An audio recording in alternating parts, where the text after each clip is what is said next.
Hello and welcome dear students, welcome to Learn Karo live classes. I am Shivam Gupta, your mathematics mentor.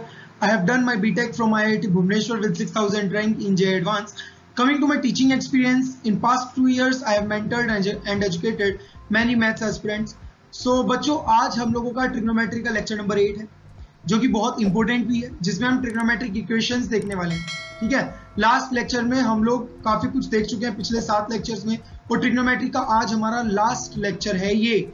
और इस lecture के बाद हम लोग quizzes start करेंगे, जो कि आपको पता ही है बहुत इंपॉर्टेंट होती है क्विज हमारे लिए. थ्योरी चाहे कितनी भी पढ़ लो, कोई बेनिफिट नहीं होता जब तक हम लोग क्वेश्चन प्रैक्टिस नहीं करते. और क्वेश्चन प्रैक्टिस के लिए ही आपके लिए हम क्विज़ेस लेके आए हैं, ताकि आपको एनसीईआरटी या आरडी शर्मा इन्हें सोल्व करने में कोई प्रॉब्लम ना हो. तो आपकी एनसीईआरटी प्लस आरडी शर्मा तो पूरी कवर हो ही रही है, उसके अलावा भी हम कुछ और बुक कवर करने की कोशिश करते हैं.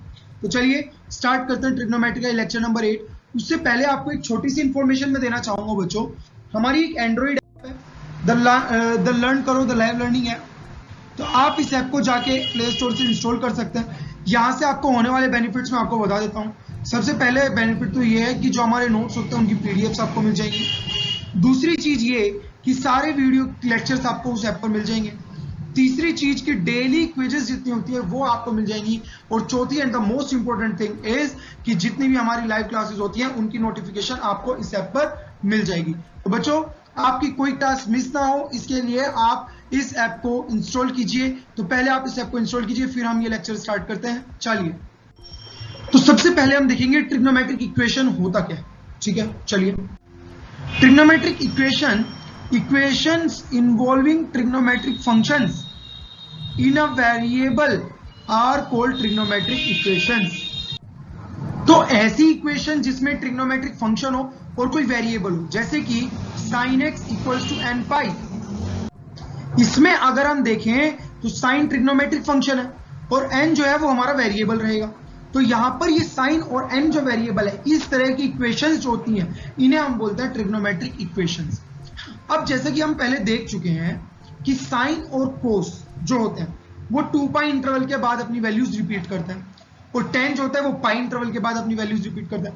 कहने का मतलब है कि जैसे कि अगर देखें तो साइन एक्स जो होता है, मान लीजिए 1/2, तो हम क्या बोल देंगे x is equal to 30 degree होगा. या फिर हम बोलेंगे 360 प्लस 30 भी अगर x की वैल्यू होगी तब भी ये 1/2 ही आएगा. या हम बोलेंगे 720 प्लस 30 होगा तब भी यही आएगा. या फिर हम बोले कि 1440 प्लस 30 डिग्री होगा तब भी यही आएगा. ठीक है, तो इस तरह से मतलब क्या होगा कि हर 2 पाई इंटरवल के बाद साइन और कोस अपनी वैल्यूज रिपीट करते हैं. तो अब sine x equals to half के लिए हमें ये तो समझ में आ रहा है कि भैया एक्स की बहुत सारी वैल्यूज हो सकती हैं. अब एक्स की बहुत सारी वैल्यूज हो सकती है ये तो हम मान रहे हैं, लेकिन एक्स की जो फर्स्ट क्वाड्रेंट में वैल्यू होगी, फर्स्ट क्वाड्रेंट में जो वैल्यू आएगी, जो पहली बार वैल्यू आएगी, जो एक ही बार में वैल्यू आएगी, उस वैल्यू को हम बोलते हैं प्रिंसिपल वैल्यू. उस वैल्यू को हम बोलते हैं प्रिंसिपल वैल्यू. तो यही बोला गया है that solution of first quadrant नहीं बोलेंगे, फर्स्ट सेकंड थर्ड फोर्थ, मतलब कि एक ही बार में, एक ही रोटेशन में जो भी एक्स की वैल्यूज आएंगी उन्हें हम प्रिंसिपल वैल्यूज बोलेंगे. तो बोल रहे हैं solution of trigonometric functions in the interval 0 to 2 pi are called principal solution. तो 0 से 2 पाई में x की जितनी भी वैल्यूज होगी उसे हम प्रिंसिपल सॉल्यूशन बोल देंगे. अब अगर हम इस एक्सप्रेशन को, मान लीजिए बहुत सारी वैल्यूज हैं, जैसे कि यही एक्सप्रेशन ले लीजिए sin x equals to n pi, जैसे कि ये एक्सप्रेशन हम ले. अब इस एक्सप्रेशन में क्या होता है, ऐसे एक्सप्रेशन जिसमें n इन्वॉल्व हो इसे हम बोलते हैं जनरल सॉल्यूशन. तो sin x equals to n pi जो है ये हमारा एक जनरल सॉल्यूशन. क्लियर है? तो इसी तरह से हम जनरल सॉल्यूशंस देखने वाले हैं कि किस इक्वेशन के लिए हम क्या जनरल सॉल्यूशन लिखने वाले हैं. चलिए देखते हैं. जैसे कि sin x equals to sin y के लिए अगर हम बात करें, तो sin x equals to sin y के लिए अगर बात किया जाए तो हम इसे लिख सकते हैं कि sin x minus sin y equals to 0, ये लिख सकते हैं. अब sin x minus sin y का फॉर्मूला क्या होता है, 2 cos x plus y/2 into sine x minus y/2 equals to 0. अब ये प्रोडक्ट अगर 0 है तो इसका दो ही मीनिंग है, या तो ये 0 हो या ये 0 हो. तो या तो cos x प्लस y/2 0 हो जाए, और या फिर sin x माइनस y/2 0 हो जाए. ये दो चीजें हो सकती हैं.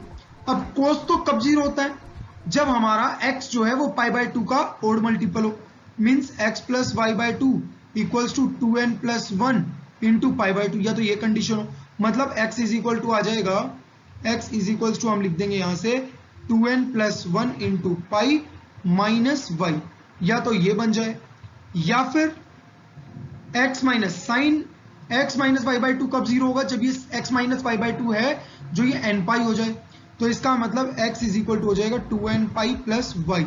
और जब आप इनको ऐड करते हो या मर्ज करते हो तो मतलब इनके जो कॉमन सॉल्यूशन बन के आएगा जनरल, वो हम लिख सकते हैं that will be n pi plus minus 1 power n y. मतलब इन दोनों को जैसे आप n की वैल्यूज पुट करोगे, n की वैल्यू 0 पुट करोगे तो यहां से कुछ मिलेगा, फिर यहाँ पे 0 पुट करोगे तो यहां से कुछ मिलेगा, फिर 1 पुट करोगे तो यहां से कुछ मिलेगा, यहां से कुछ मिलेगा, 2 पुट करोगे तो यहां से कुछ मिलेगा, यहां से कुछ मिलेगा, ऐसी माइनस भी पुट करोगे तो यहां से कुछ मिलेगा, यहां से कुछ मिलेगा। जब आप उन सारे सॉल्यूशंस को मर्ज करते हो तो उन्हें हमने एक कॉमन सॉल्यूशन दे दिया जो कि हमारा ये हो जाएगा। तो ये आपको याद करना है। दूसरा, cos x equals to cos y के लिए क्या होगा वो देखिए। cos x equals to cos y के लिए अगर बात करें तो यहां पे हम लिख सकते हैं इसको, that is cos x minus cos y equals to 0। cos x minus cos y हो जाता है minus 2 times sine x plus y by 2 into sine x minus y by 2 equals to 0। तो यहां से दो चांसेस हैं, या तो ये 0 हो जाए या ये 0 हो जाए, मतलब या तो sine x plus y by 2 0 हो जाए या फिर sine x minus y by 2 0 हो जाए। ओके, ये दो चांसेस हो सकते हैं। अगर ये 0 के बराबर होता है तो हम लिखते हैं कि x प्लस वाई बाय 2 जो होता है वो n पाई होगा। ऐसे यहां से भी x minus y by 2 equals to n pi हो जाएगा, यस और नो। फिर यहां से अगर देखा जाए तो x is equals to 2n pi minus y, और यहां से देखा जाए तो x is equals to 2n pi plus y. अगर इन दोनों सॉल्यूशंस को मर्ज किया जाए तो मर्ज करके सॉल्यूशन बनता है 2n pi plus minus y, ये सॉल्यूशन बन जाएगा। मतलब n की वैल्यूज अगर हम पुट करते जाएं, जैसे कि इधर से मिलेगा n इक्वल्स टू 1 से कुछ मिलेगा, इधर n इक्वल्स टू 1 से कुछ मिलेगा, इधर n इक्वल्स टू 0 से कुछ मिलेगा, इधर भी 0 से कुछ मिलेगा, इधर माइनस 1 से कुछ मिलेगा, इधर भी माइनस 1 से कुछ मिलेगा। और जब इन सारे सॉल्यूशंस को आप मर्ज कर देते हो तो हमें जो जनरल सॉल्यूशन मिलेगा वो ये ब्लू वाला सॉल्यूशन मिलेगा। क्लियर है? जैसे साइन और कोस के लिए है वैसे ही हमारे पास tan के लिए भी है। अगर tan x equals to tan y होगा तब क्या होगा देखिए।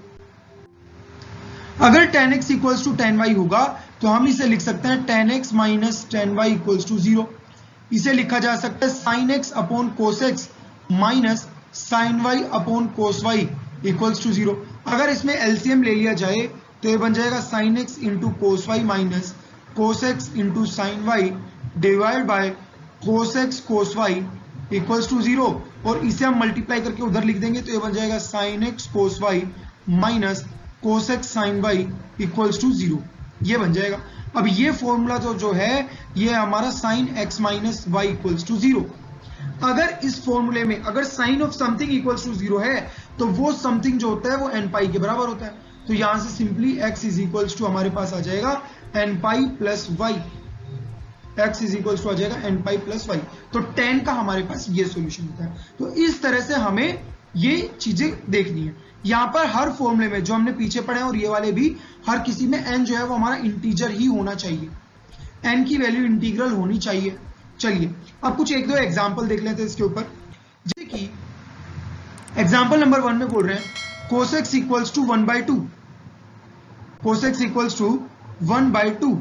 अब इसे हम लिख सकते हैं cos x तो cos x, 1/2 को cos π/3 लिख सकते हैं। फर्स्ट क्वाड्रेंट में जो एंगल होता है हम वो लिखने की कोशिश करेंगे। तो 1/2 को हमने cos π/3 लिख दिया।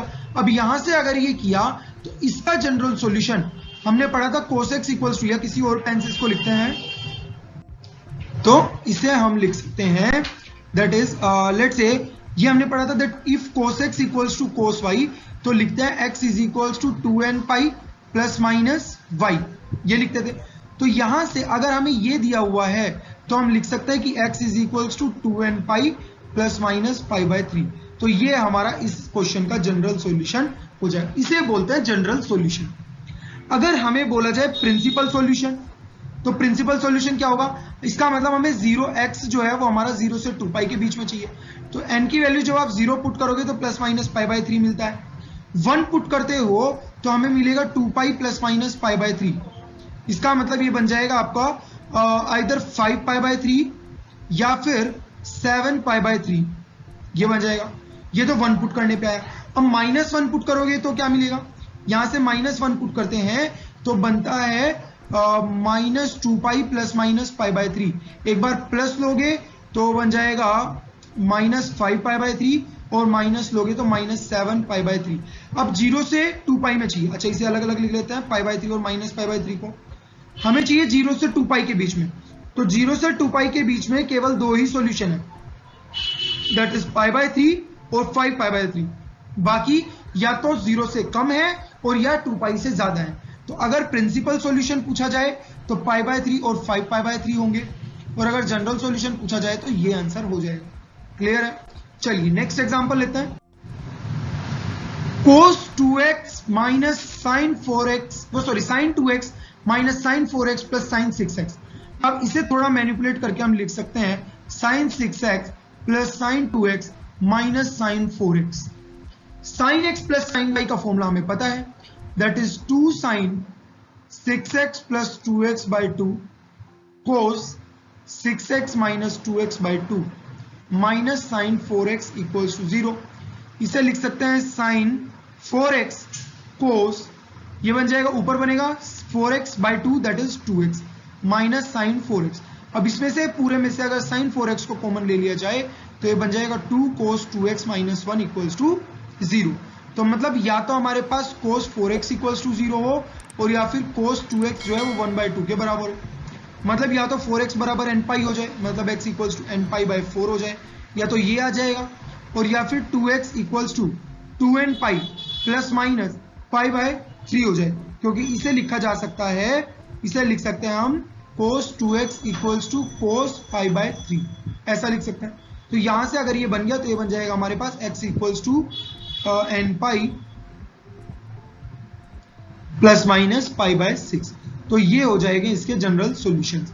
इन दोनों को चाहो तो मर्ज करके कुछ और भी बना सकते हैं। मतलब हम क्या करेंगे, n की वैल्यूज पुट करेंगे, डिफरेंट डिफरेंट सॉल्यूशन निकालेंगे और उन सॉल्यूशन को मर्ज करके एक ऐसा जनरल सॉल्यूशन लिख लेंगे जो दोनों कंडीशन को सेटिस्फाई करे। तो इस तरह से हम जनरल सॉल्यूशन लिखते हैं। सो आई होप ये समझ में आया होगा आपको। जनरली हमें साइन, कोस और टेन के लिए ही याद रखना है, क्योंकि कोसेक, सेक और कोट अगर होंगे तो हम उन्हें साइन में कन्वर्ट कर लेंगे।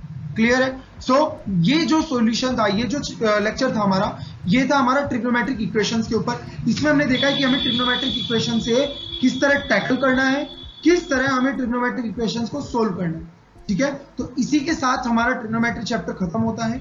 मेरे को नहीं लगता इसमें कोई कंसेप्ट अभी बचा हुआ है, लेकिन अगर कोई बच भी गया हो गलती से तो हमारे जो क्विजेज हैं, क्विजेज हम इस तरह से फ्रेम करते हैं कि वहां पर आपका कोई क्वेश्चन नहीं बचता।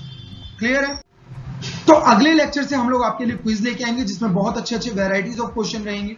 तो आप लोग हमारे साथ जुड़े रहिए और क्विज के लिए तो जरूर ज्वाइन कीजिएगा, क्योंकि अगर आपने थ्योरी पढ़ ली और क्विज नहीं की तो चैप्टर का कोई मीनिंग नहीं है। जब तक आप क्वेश्चन प्रैक्टिस नहीं करते हो तब तक कोई मीनिंग नहीं है, और क्विज आपके लिए सिर्फ और सिर्फ प्रैक्टिस के लिए ही लाई जाती है। तो चलिए आपसे हम लोग नेक्स्ट लेक्चर में मिलते हैं। Thank you so much for this lecture.